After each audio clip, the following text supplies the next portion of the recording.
Hello friends, movies all অ্যাবাউটে আপনাদের স্বাগত। দেখে আসলাম উইন্ডোজের নতুন মুভি ভানুপ্রিয়া ভূতের হোটেল। বিশ্বাস করুন, এই মুভিটা যদি রিভিউ না করতাম তাহলে মাঝপথেই হল থেকে বেরিয়ে আসতাম, কিন্তু এই রিভিউ করার চক্করে 2 ঘন্টা ধরে একটা অখাদ্য সিনেমাকে গিললাম।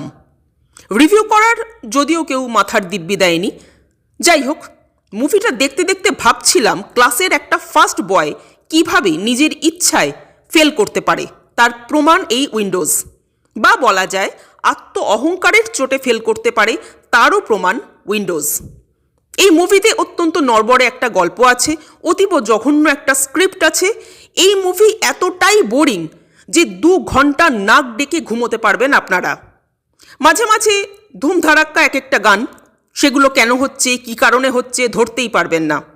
অকারণে নায়িকাদের বোল্ড দেখানোর চেষ্টা, সারা মুভিতে গুচ্ছের অ্যাডাল্ট ডায়লগ, কাতুকুতু দিয়ে হাসানোর অযথা প্রয়াস, মানে জোর জবরদস্তি মুভিটাকে কমার্শিয়াল বানানোর চেষ্টা।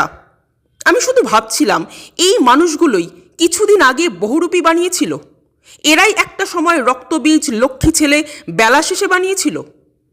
তাদের এত অধঃপতন, আর এই অধঃপতনটা শুরু হয়েছে রক্তবীজ 2 থেকে।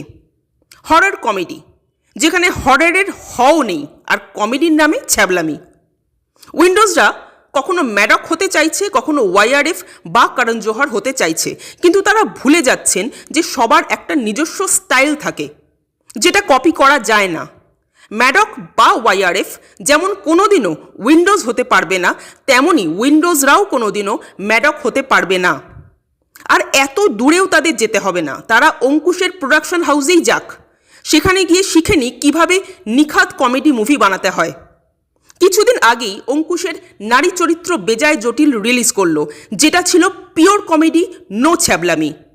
এখানে বনি অভিনয় করেছেন, কেন করেছেন ভগবানই জানেন।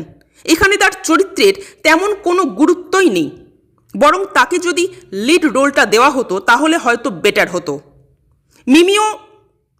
মিমিরও এখানে তেমন কিছুই করার ছিল না, শুধুমাত্র একটু গানে ডান্স ফান্স করা ছাড়া। অ্যাকচুয়ালি এখানে সবচেয়ে বেশি স্ক্রিন টাইম পেয়েছেন সোহম মজুমদার, যদিও তাকে ভীষণ আন্ডার কনফিডেন্ট মনে হয়েছে। এখানে সবথেকে ভালো যদি কাউকে লেগে থাকে সেটা হলেন কাঞ্চন মল্লিক ও অনামিকা সাহা। এই দুজন মানুষ সত্যিই ভালো অভিনয় করেছেন। এছাড়া এই মুভিটা দেখা আর দেওয়ালে মাথা ঠোকা দুটো একই জিনিস। তো ওভারঅল এই মুভিটা আমার অত্যন্ত নিম্নমানের একটা মুভি মনে হয়েছে। আপনারা যারা দেখেছেন তাদের কেমন লাগলো কমেন্ট করে জানাবেন, আর আমাদের ভিডিও ভালো লেগে থাকলে প্লিজ লাইক, শেয়ার ও সাবস্ক্রাইব করতে ভুলবেন না। Thank you.